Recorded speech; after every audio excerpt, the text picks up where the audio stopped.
할렐루야, 사랑하는 친구들, 어제 하루도 잘 지냈습니까? 자, 24일 수요일 큐티 시작해 보도록 하겠습니다. 오늘 본문 누가복음 21장 20절에서 28절이네요. 심판과 구원. 주 70년에 로마 군대는 예루살렘을 완전히 정복합니다. 예루살렘이 무너지고 성전은 파괴될 때 예수님은 진정한 왕이 되셔서 새로운 약속 공동체를 세우십니다. 주 70년 로마 장군 티투스, 성경엔 디도라고 나와 있죠. 티투스 장군이 예루살렘 성전을 파괴시켜버리는 장면을 오늘 볼 거예요. 예루살렘이 군대에 포위당한 것을 보면 예루살렘의 파괴가 곧 다가왔다는 것을 깨달아라.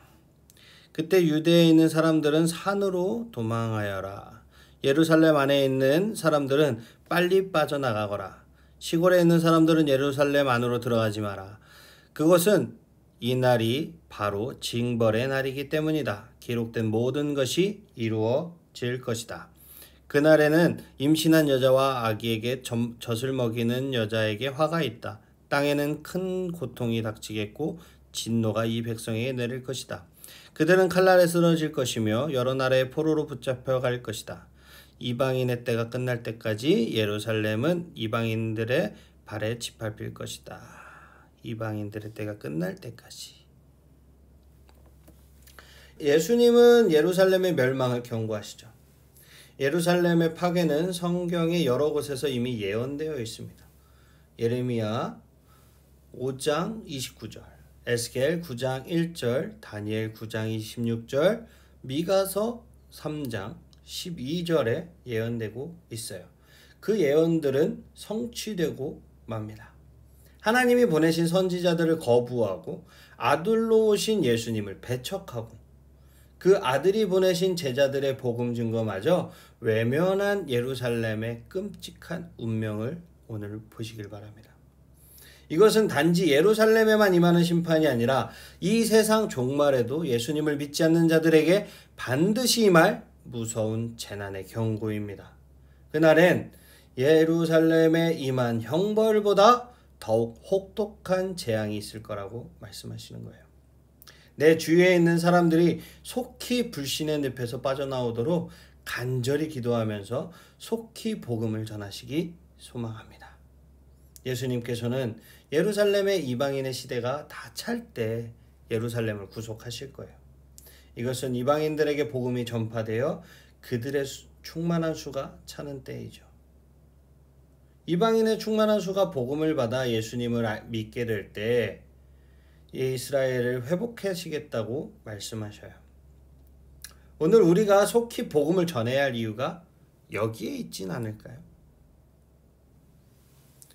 해와 달과 별들에게 징조가 있을 것이다. 땅에서는 민족들이 바다와 파도의 소리에 당황할 것이다. 사람들은 세상에 닥칠 일을 예상하며 두려워하고 기절할 것이다. 이것은 하늘에 있는 권세가 흔들릴 것이기 때문이다. 그때 사람들은 인자가 구름을 타고 능력과 큰 영광으로 오는 것을 볼 것이다. 이러한 일이 일어나기 시작할 때 일어서서 너희의 머리를 들어라. 이는 너희의 구원이 가까이 오고 있기 때문이다. 아멘.